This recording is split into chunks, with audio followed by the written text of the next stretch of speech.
শ্রদ্ধা দর্শক মন্ডলী, আপনারা সকলে জানেন কুরুক্ষেত্র যুদ্ধের পর হস্তিনারাজ সিংহাসনে রাজা হলেন পাণ্ডুর জ্যেষ্ঠ পুত্র ধর্মরাজ যুধিষ্ঠির। মহারাজ যুধিষ্ঠির হস্তিনারাজ সিংহাসনে বসার পর এই রাজনীতিজ্ঞ অনুষ্ঠিত করে উক্তযোগ্য অনুষ্ঠানকে সুসম্পন্ন করার জন্য হাতি, ঘোড়া, গাড়ি, সোনা, মুক্তা, মানে প্রভৃতি অনেক অনেক দামি দামি বস্তু ব্রাহ্মণ ঋষি মুনিদের দান করে এবং এই রাজযজ্ঞকে সুসম্পন্ন করে। এদিকে দ্বিতীয় পাণ্ডব অর্জুনের মনে এক অহংকার জন্ম নেই যে তার দ্বারা মহারাজ যুধিষ্ঠিরের মতো দানী রাজা এই জগতে আর কেউ নেই। তাই একদিন ভগবান শ্রীকৃষ্ণ দ্বিতীয় পাণ্ডব অর্জুন কথোপকথন করার জন্য হস্তিনারাজ প্রাসাদে আগমন করছে।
আমার প্রিয় ভক্ত অর্জুন, বলো অর্জুন, আজ তোমার মনে তো খুবই আনন্দিত কেন?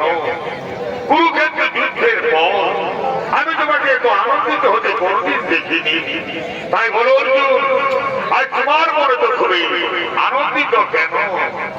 এই কেশব, আপনি তো জানেন আমার দাদা মহারাজ যুধিষ্ঠির রাজযজ্ঞ করে যে দান দিয়েছে, সেই দানের সামগ্রী ব্রাহ্মণ ঋষি মুনিগণ তারা নিজে নিয়ে যেতে পারে, তারা ওদের দানের সামগ্রী তারা ছেড়ে পালিয়েছে। তাই হে কেশব, আমি মনে করি এই পৃথিবীর সর্বশ্রেষ্ঠ দানী রাজা হলেন আমার দাদা মহারাজ যুধিষ্ঠির।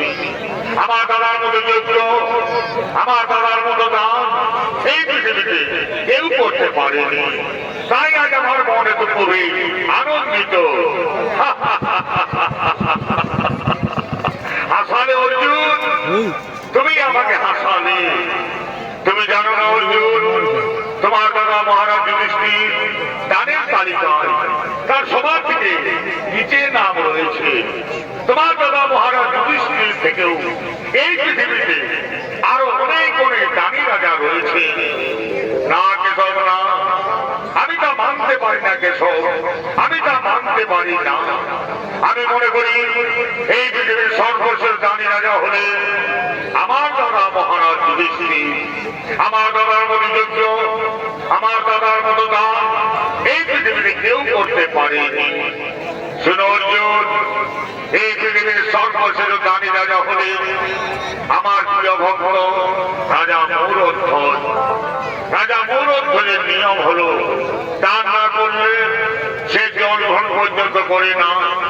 রাজা মৌরধ্বজের মতো দানী রাজা, তার মতো প্রজা পালক রাজা এই পৃথিবীতে আজ কেউ নেই। না কেশব না, আমি নিজের চোখে না দেখলে তা কখনো বিশ্বাস করবো না কেশব, আমি কখনো তা বিশ্বাস করবো না। অর্জুন, তা তুমি রাজা মৌরধ্বজের পরীক্ষা নিতে চাও, তার আমি আর তুমি ব্রাহ্মণ রূপ ধারণ করবো, আমি আর তুমি ব্রাহ্মণ রূপ ধারণ করবো। সঙ্গে নেব যমরাজকে।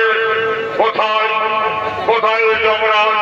তুমি তার দাঁড়িয়েছ হস্তিনার রাজসভা।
বলুন প্রভু, আপনি কি জন্য যমরাজকে হস্তিনার রাজপ্রাসাদে ডেকেছিলেন প্রভু?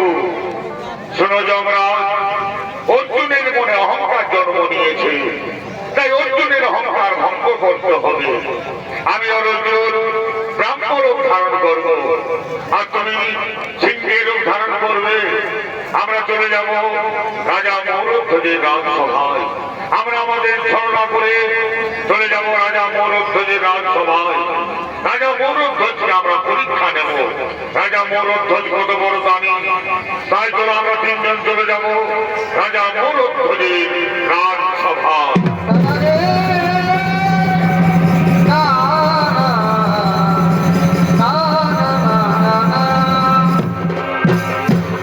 এদিকে ভগবান শ্রীকৃষ্ণ তৃতীয় পাণ্ডব অর্জুন ব্রাহ্ম রূপ ধারণ করলেন এবং যমরাজ সিংহের রূপ ধারণ করে চলে গেলেন রাজা মৌরধ্বজের রাজসভায়। এদিকে রাজা মৌরধ্বজ তার রাজসভায় আগমন করছে।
রাজা মৌরধ্বজ তার রাজসভায় আগমন করেছে।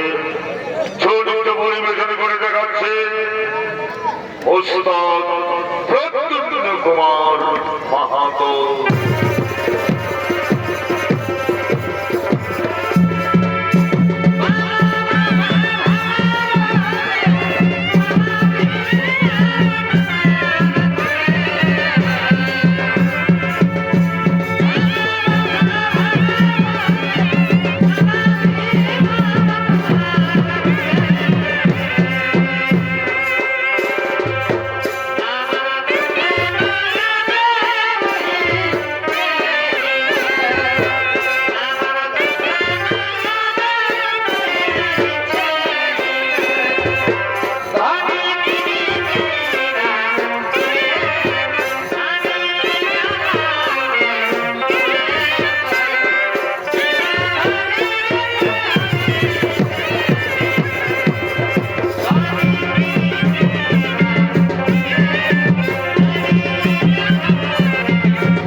সেনাপতিগণ, তোমরা তাড়াতাড়ি এসো আমার রাজসভায়।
আজ আনন্দের দিনে রাজসভায় তোমরা রানীকে ডেকে নিয়ে এসো, আমরা সকলে মিলে আনন্দ উৎসব করবো। তাই হবে মহারাজ, তাই হবে।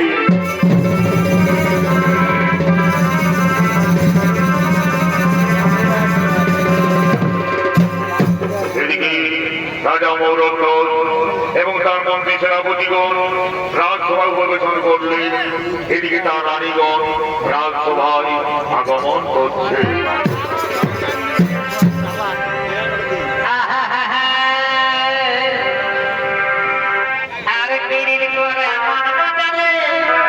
আচ্ছা আচ্ছা,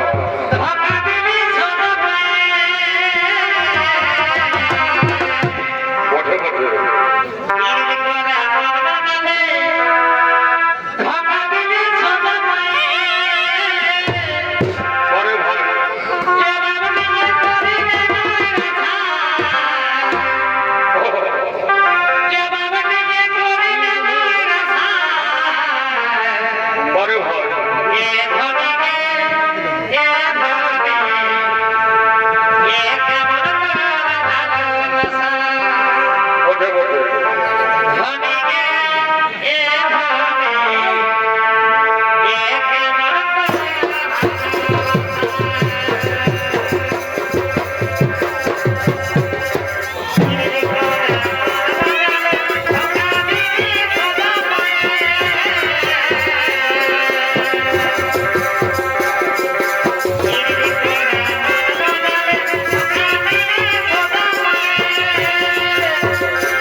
দরবারে তোমার রাজ দরবারে আসুন আসুন মনিব, আপনার আমার অতিথি আসুন আসুন গ্রহণ করুন।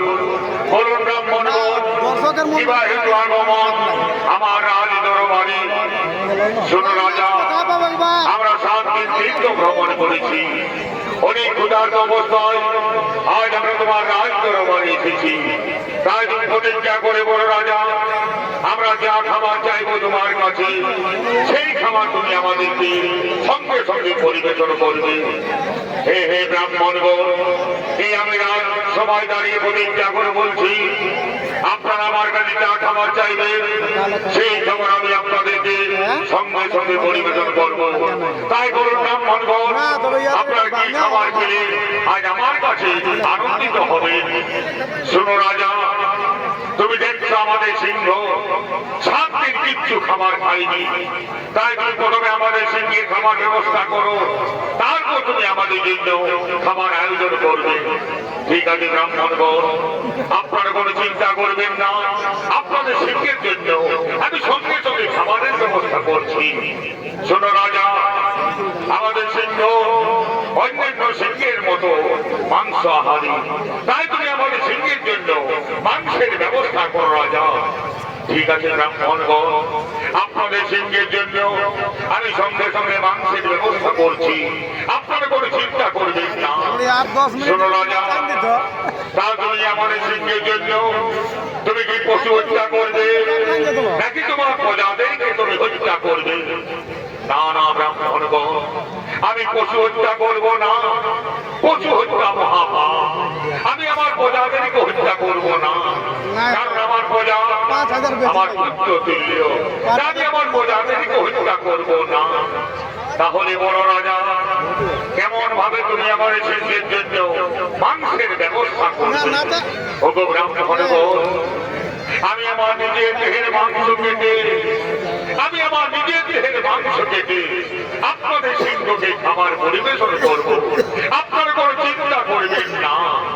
শোনো রাজা, তুমি বৃদ্ধ রাজা, তোমার মাংস আমাদের সিংহ খেতে পারবে না, আমাদের সিংহ খাবে শিশুর মাংস, তাই তুমি শিশুর মাংসের ব্যবস্থা করো রাজা।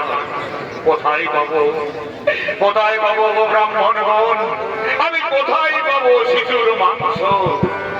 কেন রাজা, তোমার একমাত্র সন্তান তাম্রধ্বজ রয়েছে, তাম্রধ্বজকে তুমি নিজের হাতে হত্যা করে তার দেহকে খণ্ড খণ্ড করে তুমি আমাদের সিংহকে খাবার পরিবেশন করতে পারো। হায় ভগবান, হায় ভগবান,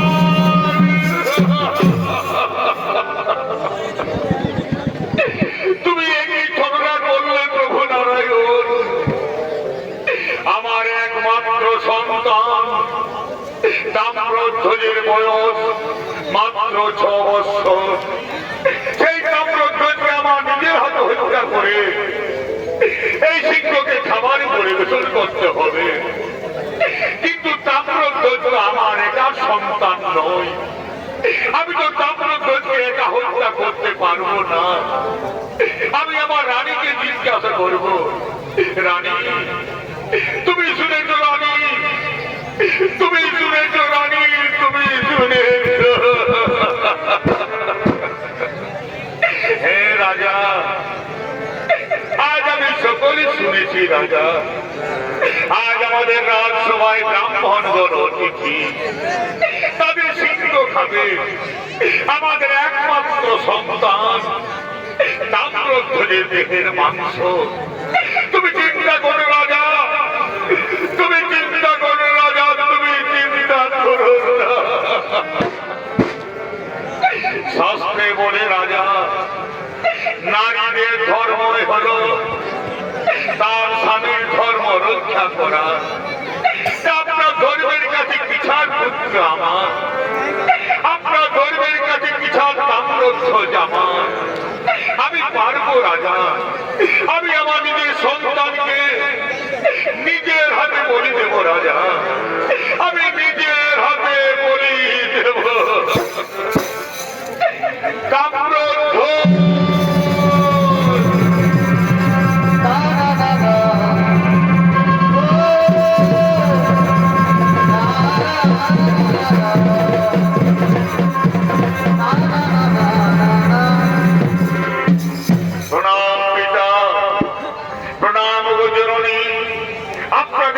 জানাই আমার শত সহস্র প্রণাম।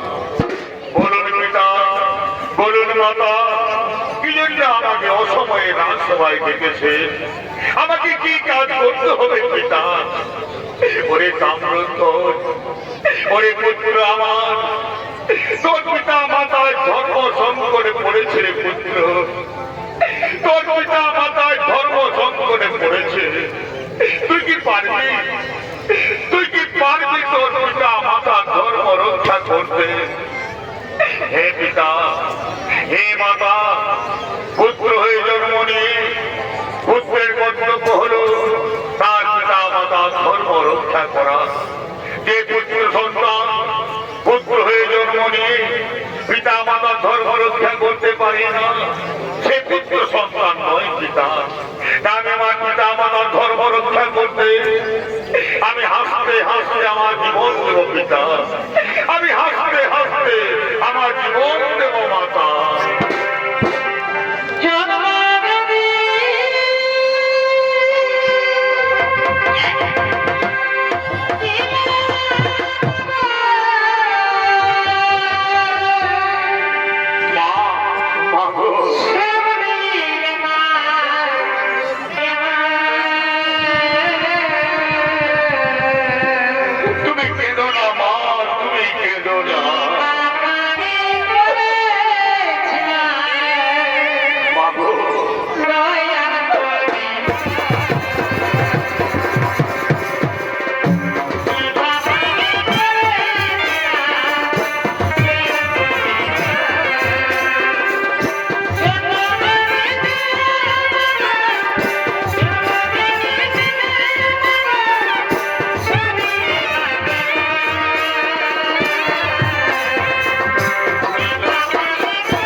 হে ভগবান, তুমি আমাকে কেন নারী জন্ম দিয়েছিলে? তুমি আমাকে কেন নারী জন্ম দিয়েছিলে? তুমি যদি আমাকে নারী জন্ম দিলে, তুমি কেন তুমি আমার বড় করে পুত্র সন্তান দিয়েছিলে ঠাকুর? কেন তুমি আমাকে পুত্র সন্তান দিয়েছিলে? হে ভগবান, যাকে 10 মাস 10 দিন গর্ভে ধারণ করেছি, অসহ্য পেটের যন্ত্রণায় ছটফট করে আমি আমার পুত্রকে পৃথিবীতে জন্ম দিয়েছি। আমার বুকে রক্ত খাইয়ে তাকে লালন পালন করে আজ আমি এত বড় করেছি। কিন্তু না ভগবান, আজকে আমার কাছে আমার স্বামীর ধর্মই বড়। আজ আমি আমার স্বামীর ধর্ম রক্ষা করতে আমার নিজের সন্তানকে আমি নিজের হাতে বলি দেব। দাও স্বামী, দাও তরবারি।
নিজের হাতে হত্যা করে রাজ্যকে খন্ড খন্ড করে তোমার কাছে এনে দিয়েছি।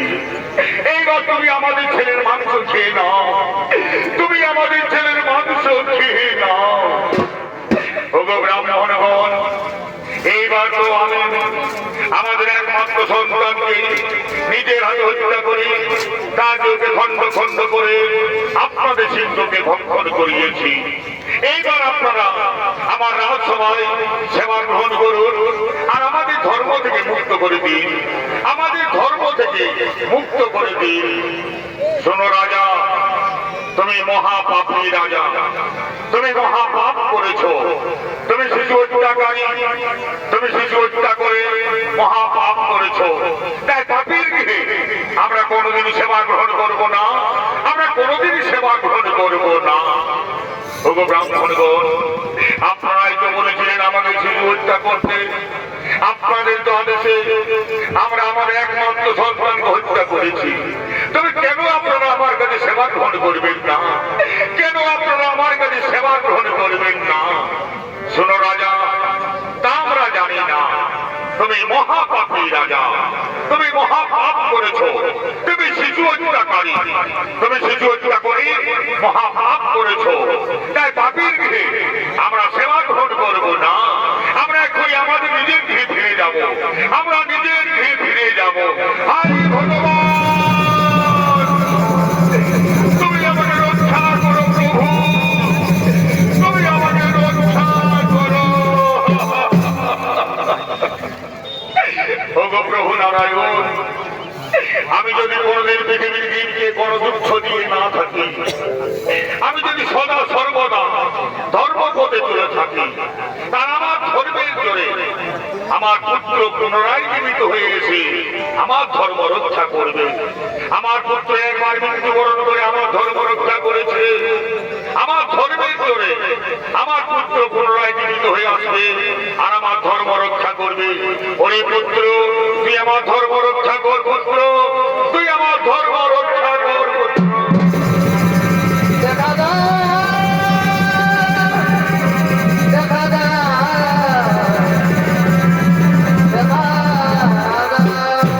শান্ত হও, শান্ত রাজা মৌরধ্বজ, শান্ত হও তুমি। এই দেখো তোমার পুত্র তাম্রধ্বজ তার কিচ্ছু হয়নি, সে আমার ছলনায় জীবিত। যার তাম্রধ্বজ তুই তোর পিতা মাতার কাছে চলে যা। আরে আমাদের পুত্র আমাদের বুকে আয় বাবা, আমাদের বুকে আয় সোনামণি, আমাদের বুকে হয়। দেখো রানী, আজ আমাদের এই পরম সৌভাগ্য, আজ আমরা আমাদের ধর্মের জোরে আমরা আমাদের হারানো সন্তানকে ফিরে পেলাম, যাকে দর্শন করবার জন্য কোটি কোটি বছর তপস্যা করো দর্শন পাওয়া যায়নি, সেই নারায়ণকে আজ আমরা দর্শন পেলাম, তাই তো আমাদের জীবন ধন্য হলো। ওগো নারায়ণ, আপনার চরণে জানাই আমাদের শত সহস্র প্রণাম। তথাস্তু তথাস্তু তথাস্তু। শুনো রাজা মূরধ্বজ, একদিন অর্জুনের মনে অহংকার জন্ম নিয়েছিল যে তার দাদা মহারাজ যুধিষ্ঠিরের মতো তারই রাজা এই জগতে আর কেউ নেই। তাই অর্জুনের অহংকার ভঙ্গ করতে আমি আর অর্জুন ব্রাহ্মণ রূপ ধারণ করেছিলাম। আর এই যমরাজ সিংহের রূপ ধারণ করে আমরা তোমাকে পরীক্ষা করতে গিয়েছিলাম। তুমি সেই পরীক্ষায় জয়ী হলে, তুমি প্রমাণ করলে তোমার মতো দাতা এই জগতে আর কেউ নেই। তাই অর্জুনের অহংকার আজ ভঙ্গ হলো। দেখো অর্জুন, তুমি তোমার নিজের চোখে দেখে তো তোমার দাদার থেকেও এই পৃথিবীতে আরো অনেক অনেক দানি রাজা রয়েছে। তাই শোনো রাজা মূরধ্বজ, তোমার মতো দানি রাজা এই জগতে আর কেউ নেই। তাই তুমি হলে আজ থেকে পৃথিবীর সর্বশ্রেষ্ঠ দানবীর রাজা।